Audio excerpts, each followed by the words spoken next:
ഏതൊരു മേഖലയിലാണെങ്കിലും ഒരു പ്രശ്നം വരുമ്പോൾ ഒരുമിച്ച് നിൽക്കുകയാണ് വേണ്ടത്. ഇതിന് കെട്ടുറപ്പുള്ള ഒരു സംവിധാനമാണ് ആവശ്യം.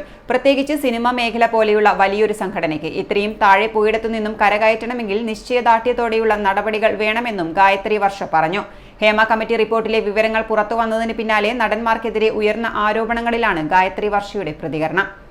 ഭരണസമിതി കംപ്ലീറ്റ് ആയിട്ട് എല്ലാം പിരിച്ചുവിട്ടു. ഓക്കെ, തീർച്ചയായിട്ടും മെമ്പേഴ്സ് എല്ലാവരും ഒന്നിച്ച് നിൽക്കുക എന്ന് പറയുന്നത് ഏറ്റവും പ്രധാനപ്പെട്ട കാര്യം തന്നെയാണ്. കാരണം നമ്മളൊരു തൊഴിൽ ഇടവ, നമ്മുടെ ഒരു തൊഴിലിടവ, അവിടെ എല്ലാവരും ഒന്നിച്ച് നിൽക്കണം. തൊഴിലാളികൾ, അഭിനേതാക്കളും ടെക്നീഷ്യന്മാരും ക്രിയേറ്റേഴ്സും എല്ലാവരും ഒന്നിച്ച് നിൽക്കണം. അപ്പോൾ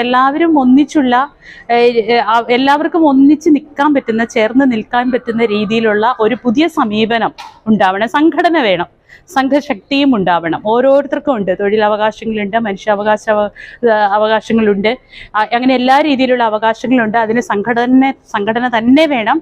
പക്ഷെ തീർച്ചയായിട്ടും ഞാനൊക്കെ ആദ്യമേ പറയുന്ന ഒരു കാര്യം എന്ന് പറഞ്ഞാൽ ഇതൊരു വ്യവസായ മേഖലയാണ്. അതിനനുസരിച്ചിട്ടുള്ള ചില ട്രേഡ് യൂണിയൻ സ്വഭാവങ്ങൾ, ഒരു പരിപൂർണ്ണ ട്രേഡ് യൂണിയൻസ് അല്ല ഞാൻ പറയുന്നെങ്കിൽ പോലും അത്തരത്തിൽ കെട്ടുറപ്പുള്ളൊരു സംവിധാനം വേണം. ഒരു വെൽഫെയർ അസോസിയേഷൻ ഒന്നും പോരാ.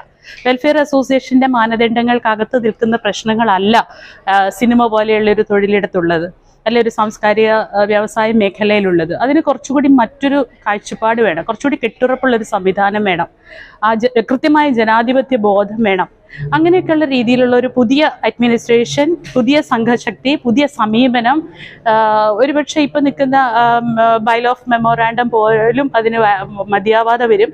അത്തരത്തിലുള്ളൊരു സമീപനത്തിലേക്ക് വന്നു കഴിഞ്ഞാൽ ഏറ്റവും നന്നായി നമുക്ക് മുന്നോട്ട് പോകാൻ പറ്റും എന്നാണ് എനിക്ക് തോന്നുന്നത്.